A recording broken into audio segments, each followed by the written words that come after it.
Hello friends, welcome to cooking dream channel. இன்றைக்கி நம்ம சேனலில் ஒரு சூப்பரான டேஸ்டான நல்ல காரசாரமான காரக்குழம்பு தாங்க பார்க்க போகிறோம். இது வந்து கத்திரிக்காய் வச்சு நான் ட்ரை பண்ணியிருக்கேன். நீங்கள் வெண்டைக்காய் வச்சு இது செய்கிறதுனாலும் செய்யலாம். வாங்க எப்படி செய்கிறதுன்னு பார்ப்போம். நான் வந்து 4 கத்திரிக்காய் எடுத்திருக்கேங்க. இது வந்து இந்த ப்ளூ கலரில் இருக்கும்ல அந்த கத்திரிக்காய் எடுத்திருக்கேன். உங்களுக்கு இந்த ஒயிட் கலர் நாட்டு கத்திரிக்காய் இருக்கும்ல அந்த மாதிரி இருந்தாலும் அந்த மாதிரி எடுத்துக்கோங்க. அது வந்து 4ஆக வந்து கட் பண்ணியிருக்கேன். நல்லா மூலையில் கட் பண்ணி கொஞ்சமாக எண்ணெய் சேர்த்துக்கோங்க ஒரு பாத்திரத்தில். அதை அப்படியே அந்த கத்திரிக்காயில் போட்டுருங்க.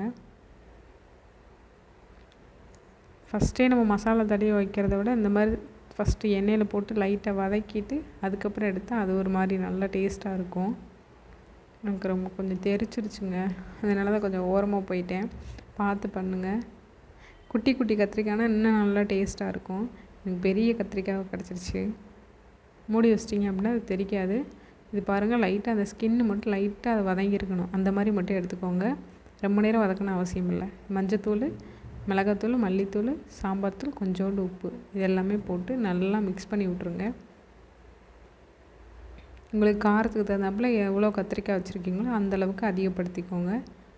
மிக்ஸ் பண்ணி விட்டு கொஞ்சமாக தண்ணி ஊற்றி எல்லாத்தையும் நல்லா பேஸ்ட்டாக கலக்கி வச்சுக்கோங்க. கத்திரிக்காய் வந்து ரொம்ப நேரம் வேகணும் அவசியம் இல்லை. கொஞ்சம் நேரம் வதங்கிட்டாலே போதும். 2-3 நிமிஷம் மட்டும் மூடி வச்சு அந்த ஸ்கின்னு மட்டும் லைட்டாக ப்ரௌன் ஆகிற மாதிரி மட்டும் வச்சுக்கோங்க.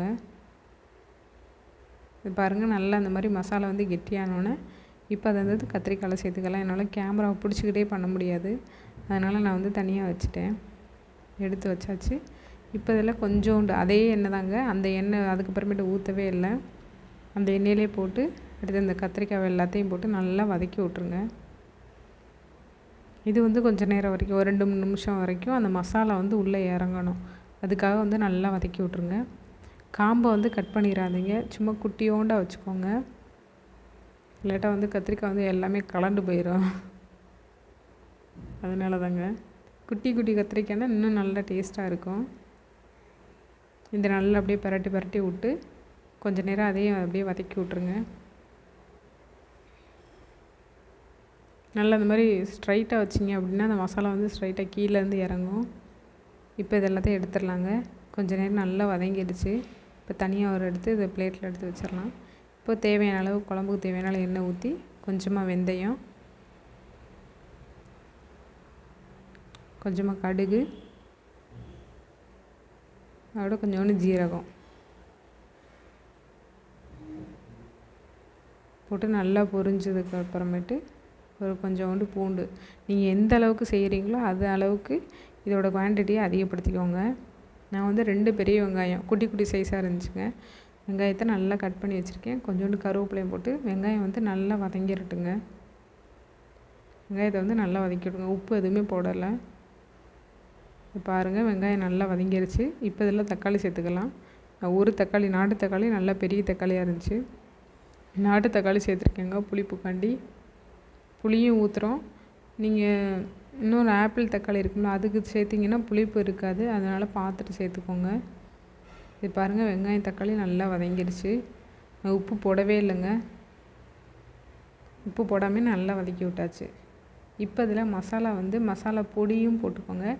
நான் அந்த கத்திரிக்காய் பேஸ்ட்டு பண்ணோம்ல அதில் வந்து மீதம் இருந்துச்சு, அதை வந்து சேர்த்துக்கிறேன். அது இல்லை அப்படின்னா நீங்கள் மசாலாத்தூள் 1 ஸ்பூன் மிளகாத்தூளும் 1 ஸ்பூன் மல்லித்தூளும் சேர்த்துக்கோங்க. ஏன்னா கத்திரிக்காயில் வேறு அந்த மசாலா இருக்கனால ரொம்ப காரமாயிரும், அதனால் பார்த்துட்டு சேர்த்துக்கோங்க. அதுக்கு அந்த கத்திரிக்காய்க்குள்ளேருந்து ரொம்ப வைக்காதீங்க, கொஞ்சமாக லைட்டாக மேலே தடவுனாப்பில் மட்டும் வைங்க. இது போட்டு நல்லா வதக்கி விட்டுட்டு கொஞ்சமாக தண்ணி ஊற்றி நல்லா கொதிக்கட்டும். குழம்பு தேவையான அளவு தண்ணி ஊற்றிக்கோங்க. இது போட்டு நல்லா கொதிக்க விட்ருங்க குழம்ப. உப்பு எதுவுமே இப்போ வரைக்கும் நான் போடலைங்க.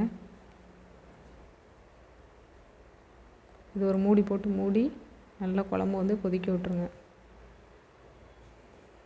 இது பாருங்கள், குழம்பு நல்லா கொதிச்சிக்கிட்டு இருக்கு. இப்போ இதில் நம்மளோட கத்திரிக்காய் எல்லாத்தையும் சேர்த்துக்கலாம். குழம்பு தேவையான அளவு உங்களுக்கு வச்சுக்கோங்க. இப்போ இதில் ஒன்று ஒன்றா கத்திரிக்காவை சேர்த்துக்கோங்க. நல்லா அந்த தோல்லாம் நல்லா ஸ்கின்லாம் வந்து நல்லா அப்படியே வதங்கிடுச்சு.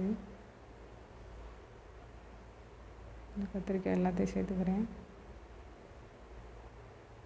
சேர்த்து விட்டு புளி வந்து ஊற்றிக்கிறலாங்க. ஃபஸ்ட்டே புளி ஊற்றிருந்துருக்கணும், மறந்துட்டேன்.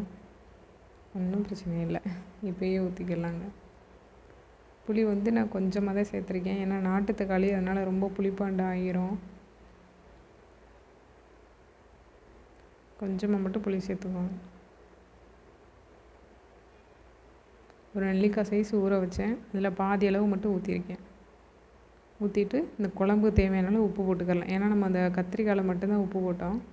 அதனால் இப்போ குழம்புக்கு தேவையான அளவு உப்பு போட்டு நல்லா அதை வந்து கொதிக்க விட்டுருங்க. அடுப்பை வந்து நல்லா சிம்முலேயே வச்சு கொதிக்க வைங்க. அப்போ தான் நல்லா திக்காகும் குழம்பு. அப்படியே அந்த கத்திரிக்காய் ஃபுல்லாக நல்லா வேகும்.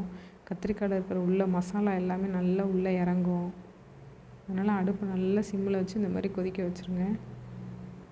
இப்போ பாருங்கள், நல்லா கொதிச்சிருச்சு. கத்திரிக்காய் பாருங்கள், அமுக்கி பார்த்தீங்களா, நல்லா வெந்துருச்சு பாருங்கள். நல்லா குழம்பும் நல்லா திக்காகிருச்சு. இதுக்கு மேலே கொதிக்க விட்டோம்னா குழம்பு இருக்காது நம்மளுக்கு. கண்டிப்பாக நீங்களும் ட்ரை பண்ணி பாருங்கள். பார்த்துட்டு உங்களோட ஃபீட்பேக்கை கமெண்ட்டில் சொல்லுங்கள். கண்டிப்பாக நம்ம சேனலை சப்ஸ்கிரைப் பண்ணி வச்சுக்கோங்க. எங்கள் வீட்டில் சாப்பாடு வந்து சிறுகீரை கடையிலும் கத்திரிக்காய் குழம்பும். தேங்க்ஸ் ஃபார் வாட்சிங். Please subscribe to